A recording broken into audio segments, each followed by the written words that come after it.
Hello everyone! Today I'm going to show you how to connect Hostinger with Google Search Console. First, open Google Search Console.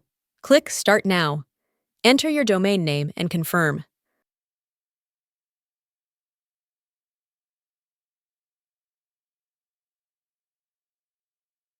Copy the provided text, and let's head over to the Hostinger dashboard.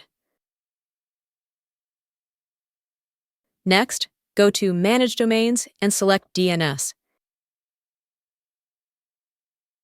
In the drop-down menu, choose TXT, paste the copied text, and click Add Record.